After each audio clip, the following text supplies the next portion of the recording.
Hello, and welcome to Women's Health. My name is Guadalupe Esquivel. I use she, her pronouns, and I serve on the Women's Foundation of Lincoln and Lancaster County, which is the nonprofit organization that funds these programs. I also serve on the City Commission on Women and Gender.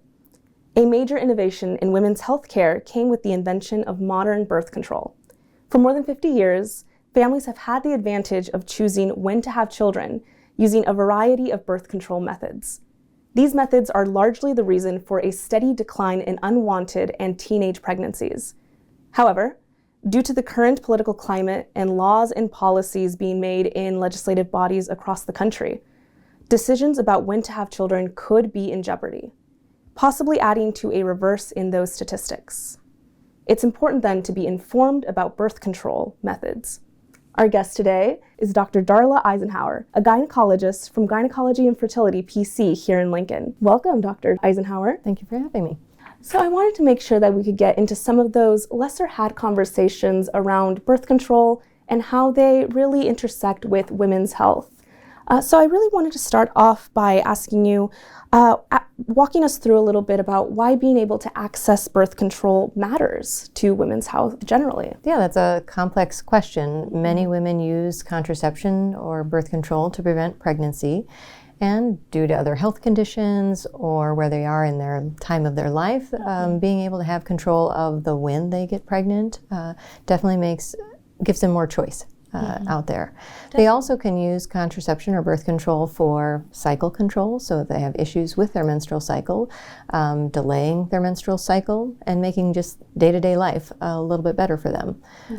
Also, the PMS symptoms, those mood changes, the headaches, the different things that can go along and make cycles interfere with daily life. Birth control can kind of help with some of those symptoms and make that a little bit better for them. Yeah, absolutely. It goes beyond family planning. It is a very important type of healthcare that impacts so many parts of a woman's life. So what would you say are the most common types of birth control? I'd say the most common is birth control pills. That's what everybody's the most familiar with, and lots of people have seen or heard about that.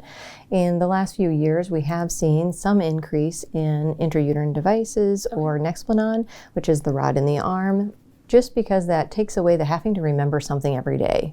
Birth control pills, that's kind of their biggest challenge, is that remembering them every day. Whereas intrauterine devices and the rod in the arm, they don't have to remember to do or take anything, and it's just there working for them, which definitely frees them up. Yeah, definitely very convenient. Yeah. So with looking at a little bit at the pill and some of those IUD devices, what would you say are some of the advantages and disadvantages of those? So birth control pills, the nice thing about them is they have estrogen and progesterone together, which gives you a lot of control over the cycle, the timing, and how heavy the flow is. And so you can control when the cycle comes a little bit more predictably. The biggest downside is that having to take a pill every day, which definitely is challenging for anyone to remember consistently.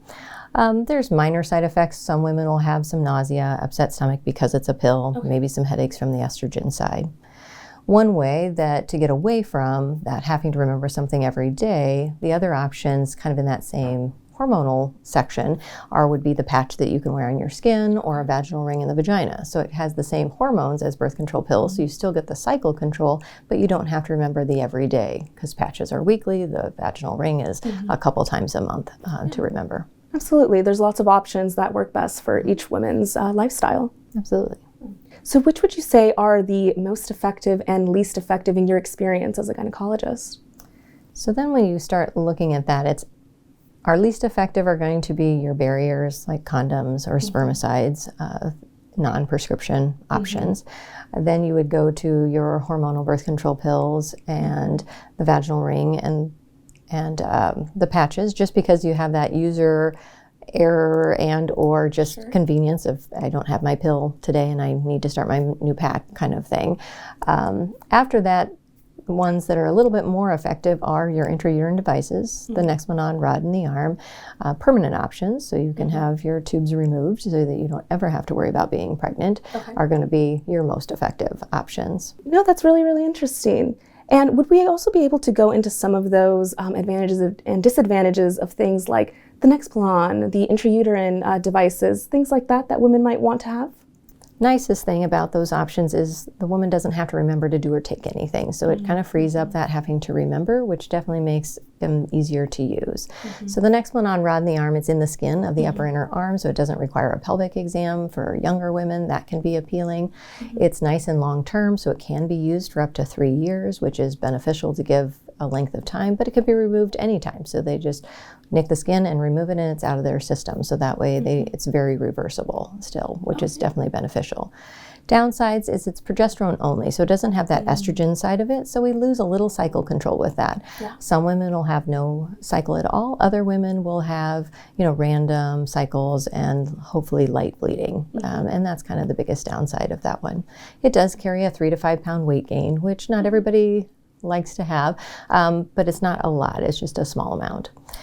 IUDs, those are, I'll just show you kind of where those are. So an intrauterine device, it sits inside the uterus, 2 little strings hang down into the vagina. So it is something that has to be placed in the office.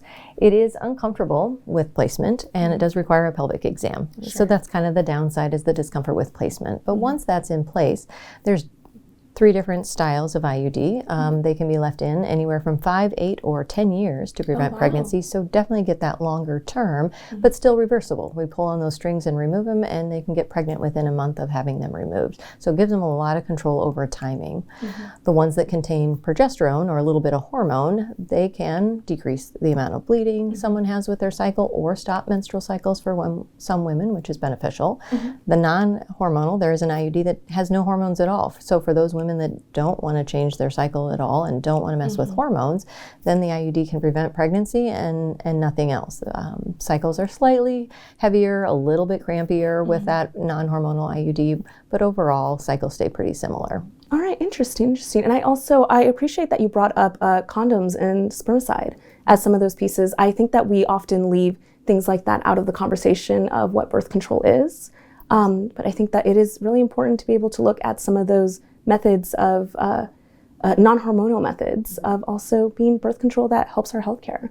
And the other benefit about condoms that we have to remember is, even if you're choosing a hormonal contraceptive or something to prevent pregnancy, we still have to remember that piece of infection. And condoms are going to be your best defense from any infection, regardless of what you use for birth control. So sometimes doubling up is a good idea. Yeah, we can have a well-rounded approach, making sure that we protect every single part of our health in that. Sure. So what would you say, how much the cost of birth control methods influence what patients are able to use? Definitely makes a big difference for people. Obviously, our money only goes so far, and so you have to kind of make choices about where you spend it. The benefits of the Affordable Care Act are most contraceptives in each class, you will have something that's covered 100%. That has definitely increased our access to the Nexplanon and the intrauterine devices, because they can be very expensive if they're not covered.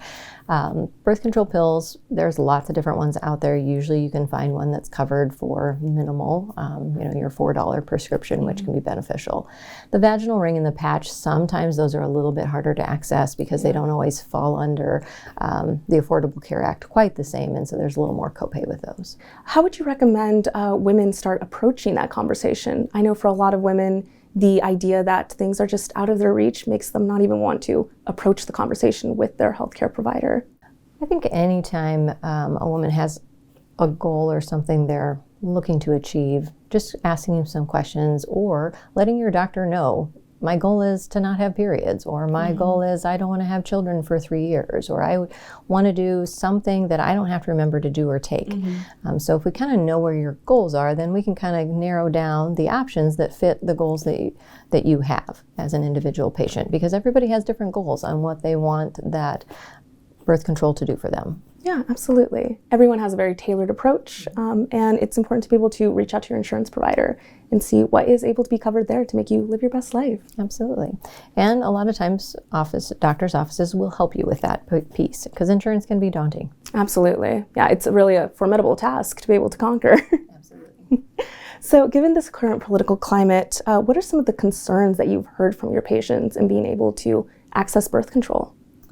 I think there's Definitely concern about being able to choose the when they have a child. And so we have seen, again, that shift toward those more effective routes of preventing pregnancy and a lot more permanent option choices. So for those women that are done, then they go the tubal ligation and permanent options. They don't have to worry about being pregnant if they don't want to be pregnant anymore.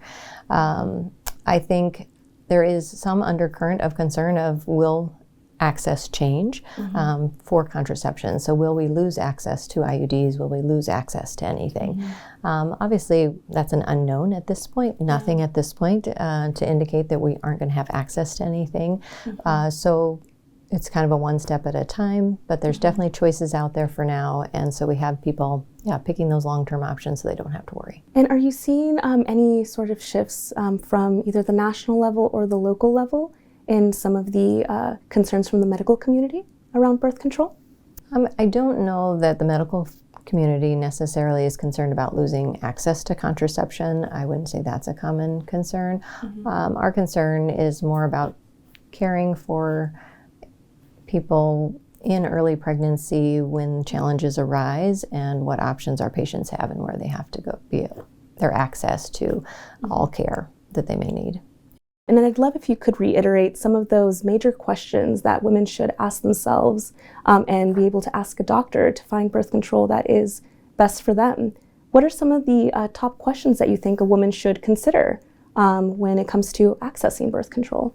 I think ease of use is one of the big ones, because if you're not able to use or don't want to place anything in your vagina, then a vaginal ring is not for you. Right. And so thinking about what is going to be the easiest for me to use would be important.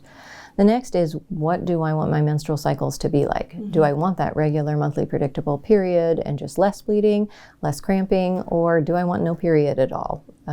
Because that can really narrow the focus on which direction you go. So looking at cycle and then ease of use are kind of your biggest two things to think through. So I know it can be very daunting for a lot of young women to have their first gynecology appointment, especially for very young women. So what are some recommendations that you would have for young women coming into their first gynecology appointment, or for even young women who are under the age of 19? What are some common misconceptions around that? I think particularly when you're thinking about that younger age group, our menstrual cycles can start as early as age 11 for younger girls. They aren't necessarily worried about getting pregnant at that age, but that doesn't mean they don't have other challenges with their menstrual cycles. Or moms are seeing symptoms in them and feel like, well, I want something to help them with their menstrual cycles. And so coming into the gynecologist, particularly from 11 to 19, it's coming in with a parent because they are considered a minor and need to have that permission to be seen. But then it's that more of a conversation about how are their menstrual cycles, how would they like them to be different, and it doesn't always it doesn't require a pelvic exam. And I think that's kind of the big scary thing when you think about coming to a gynecologist is the pelvic exam, particularly when you're younger. And so knowing that you can come in and talk about your periods and talk about options to treat your periods without necessarily having a pelvic exam can be really beneficial. We start pelvic exams in general around age 21. And so that's when we start talking about that first pelvic exam for a lot of women and what that looks like. Yeah, absolutely. It should not be a taboo subject. It is something to be able to care for our health. Absolutely. And it's awkward and uncomfortable for sure. I mean, it's not your everyday, but at the same time, it's not designed to be painful or try to make it as short and comfortable as possible just to get the information to keep you healthy. Yeah, absolutely. That's a normal part of growing up. Well, thank you so much, Dr. Eisenhower. Really appreciate your time here. Yeah, thanks for having me. And thank you so much for tuning in to Women's Health. This program has been funded by the Women's Foundation of Lincoln-Lancaster County. Resources from this program can be found at the end of this episode to support your education on the topic. Thank you so much.